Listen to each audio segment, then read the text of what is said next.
गुरवे गौरचंद्राय राधिकाय तदालय कृष्णाय कृष्ण भक्ताय तद्भक्ताय नमो नमः। एकादशी का श्राद्ध निकट ही है, कल ही है, और इसके बारे में बहुत कन्फ्यूज़न है लोगों को। तो इसलिए एकादशी को किस प्रकार से श्राद्ध किया जाए जिससे कोई दोष ना बने और शास्त्र की विधि का अतिक्रमण ना हो, इसके बारे में ही आज हम चर्चा करेंगे। श्राद्धों की शास्त्रों में बहुत महिमा गाई गई है। एकादशी के श्राद्ध के बारे में भी अनेक शास्त्रों में बहुत कुछ कहा गया है। जैसे महाभारत के अनुशासन पर्व में कहा गया है, कुप्य भागी भवेन मर्त्य कुर्वन एकादशीम नृप ब्रह्म वर्चस्वणः पुत्रा जायन्ते तस्य वेश्मणि। एकादशी का श्राद्ध करने से मनुष्य को धन में, वस्त्रों में, सोने चांदी के बर्तनों में बहुत वृद्धि होती है और उसको अनेक पुत्रों की प्राप्ति होती है जो ब्रह्म तेज से संपन्न होते हैं। इसी प्रकार से ब्रह्मांड पुराण में भी कहा गया, एकादश्याम परम दानम ऐश्वर्य सततम तथा। एकादशी श्राद्ध में दान देने से ऐसा ऐश्वर्य मिलता है जो हमेशा बना रहता है। इसी प्रकार से अनेक पुराणों में, श्रुतियों में एकादशी के दिन श्राद्ध करने की महिमा बताई गई है।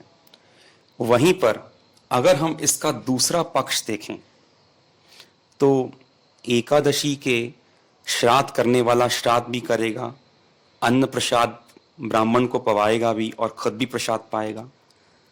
तो विष्णु धर्मोत्तर पुराण में कहा गया, एक एव नरः पापी नरके नृप गच्छति एकादश्य अन्न भोजी यह पितृभि सह मज्जति। एक एव नरः पापी, जो पापी मनुष्य होता है वो अकेला ही नरक जाता है। नरके नृप गच्छति है।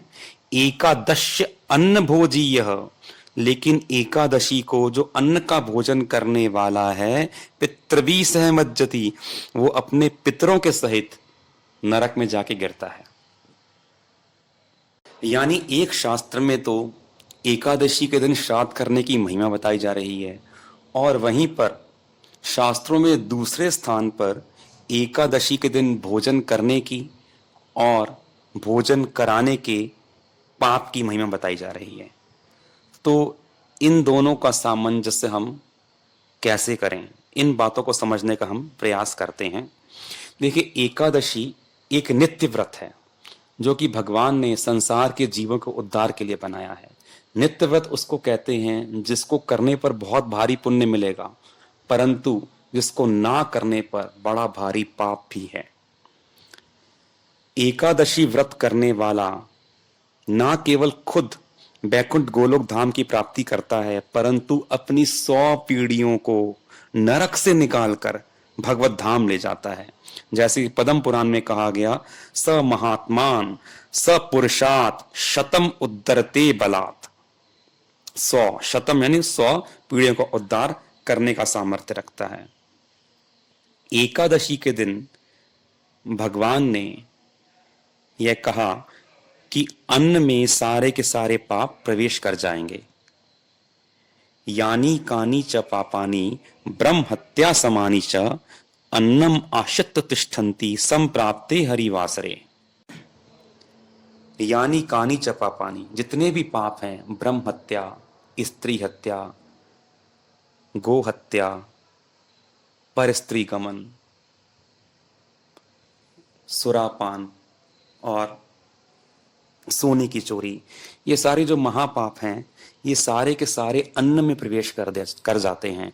और जो कोई भी उस दिन अन्न का भोजन करता है, उस दिन उसको इन पापों से लिप्त होना पड़ता है, यानी इन पापों के फल का भागी बनना पड़ता है। इसलिए एकादशी में समझदार मनुष्य कभी भी अन्न का भोजन नहीं करते हैं।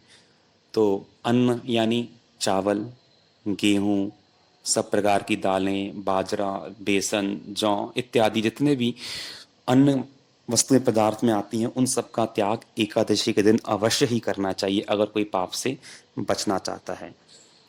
तो अब शास्त्र में बताया गया कि एकादशी के श्राद्ध का सही फल लेने के लिए हमें किस विधि से श्राद्ध करना पड़ेगा। वह विधि क्या है? जैसे पद्म पुराण में भगवान राम को मुनिगण बता रहे हैं, एकादश्याम यदा रामा, एकादश्याम यदा रामा श्राद्धं नैमित्तिकं भवेत्, श्राद्धं नैमित्तिकं भवेत्, तद्दिने तु परित्यज्य, तद्दिने तु परित्यज्य द्वादश्याम श्राद्धमाचरेत्। एकादशी के दिन जब श्राद्ध आता है तो उस दिन तद्दिने तु परित्यज्य, उस दिन को छोड़कर उस दिन व्रत करें और द्वादशा श्राद्धम आचरे, द्वादशी के दिन श्राद्ध कर लें। पारण करने के बाद व्रत के अगले दिन द्वादशी में एकादशी का श्राद्ध करने का शास्त्र का विधान बताया गया। पद्म पुराण के उत्तरखंड में भी यही बात बोली गई, गर्हितन ना चाशनंती पितरश्च दिवोकसा। जो उस दिन अन्न होता है उसमें सारे पाप निवास करते हैं और पितृगण भी उस गंदे अन्न को, पाप युक्त अन्न को नहीं खाना चाहते, इसलिए उनको वह नहीं देना चाहिए। गर्हितन ना चाशनंती पितरश्च दिवोकसा। पितर और देवता कोई भी ऐसे अन्न को नहीं पाना चाहते, इसलिए ऐसे ही यही बात स्कंद पुराण में बताई गई, द्वादश्याम श्राद्धम आचरेत। एकादशी को श्राद्ध पड़ जाने पर एकादशी के दिन व्रत करें और द्वादशी के दिन उस एकादशी का श्राद्ध पूर्ण करें। अब कोई अगर कहता है कि भाई मुझे तो ये विधि पसंद नहीं है, मैं ये नहीं करूंगा, मैं तो एकादशी को श्राद्ध करूंगा, तो ब्रह्म वैवर्त पुराण ने कहा कि आप अपना लाभ लीजिएगा। जो एकादशी को श्राद्ध करेंगे अन्न के साथ, उसका क्या फल होगा ब्रह्म वैवर्त पुराण बड़ा स्पष्ट बताया गया है। ये कुर्वन्ति महीपाल श्राद्धम त्वम एकादशी दिने त्रस्त नरकम यान्ति दाता भोक्ता परेतका। एकादशी के दिन जो श्राद्ध करते हैं तो दाता यानी श्राद्ध करवाने वाला, भोक्ता प्रसाद पाने वाला ब्राह्मण जो होगा, और तीसरा प्रेतकः पितृगण जिसके लिए श्राद्ध किया जाता है, त्रस्ते नरकम यान्ति, ये तीनों के तीनों नरक में गिरेंगे। तो एकादशी करने वाला एकादशी का श्राद्ध होने पर अगर अगले दिन श्राद्ध करता है, यानी जिस दिन व्रत है उस दिन आप श्राद्ध ना करें और व्रत के अगले दिन आप श्राद्ध करें, तो आपको निश्चित रूप से श्राद्ध का पूर्ण फल प्राप्त होगा। इसमें कोई भी संशय नहीं है, क्योंकि यह शास्त्र की वाणी है। जैसे हम अब की एकादशी की बात कर लेते हैं, जो पितृपक्ष की एकादशी है उसका नाम होता है इंदिरा एकादशी। तो 28 सितंबर को यह शनिवार के दिन एकादशी व्रत पड़ रहा है। तो अगर हम देखें 27 सितंबर को एकादशी शाम को 4:09 पर आरंभ हो चुकी है और अगले दिन यानी 28 सितंबर को ये शाम को 4:37 तक दोपहर के समय यह चलती मिल रही है। तो ब्रह्म मुहूर्त के समय में सुबह में 28 को एकादशी है, उस दिन एकादशी सबकी मानी जाएगी और उसी दिन का व्रत है। परंतु एकादशी का जो श्राद्ध पड़ेगा वह भी 28 सितंबर का ही पड़ रहा है, 2024 की बात है ये। तो जो जिनका भी एकादशी के दिन माता का, पिता का, माता माँ, पिता माँ आदि किसी का भी श्राद्ध है, वो इसको 28 सितंबर के दिन व्रत कर लें, शनिवार को व्रत कर लें और उसके बाद रविवार के दिन 29 सितंबर को सुबह व्रत का पारण, व्रत खोलने के बाद उसको श्राद्ध की क्रिया अपनी संपन्न कर सकते हैं। तो 29 सितंबर को यानी रविवार को सुबह सूर्योदय के बाद से व्रत खोल सकते हैं, व्रत का पारण करके श्राद्ध किया जा सकता है। श्राद्ध के लिए पद्म पुराण में बताया गया, विष्णुर निवेदिता अन्नेन यष्टव्यम देवतांतरम पितृभशापि तद्देयम तद अनंताय कल्पते। अर्थात जब भगवान को निवेदित करके जो अन्न प्रसाद है वह पितरों को दिया जाता है तो उससे उनकी अनंत गुना तृप्ति हो जाती है। यानी एक बार के श्राद्ध से ही उनका मानो करोड़ों बार का श्राद्ध संपन्न हो जाता है, इतने वो संतुष्ट हो जाते हैं। वैसे भी तुलसी की छाया में श्राद्ध करने का बड़ा भारी माहात्म्य है। वास्तव में जो पितर हैं वो भी तब तक ही पिंड के लिए, इस श्राद्ध के अन्न के लिए इच्छा करते हैं जब तक उनके वंश में कोई कृष्ण भक्त प्रकट नहीं हो जाता। जैसे गर्ग संहिता में कहा गया, तावत भ्रमंती संसारे पितरः पिंड तत्परा यावत्तु वंशे स्वतः कृष्ण भक्ति युक्तो न जायते। तभी तक पितर जो हैं वो पिंड के लिए भ्रमण करते हैं जब तक उनके वंश में एक कृष्ण भक्त नहीं आ जाता।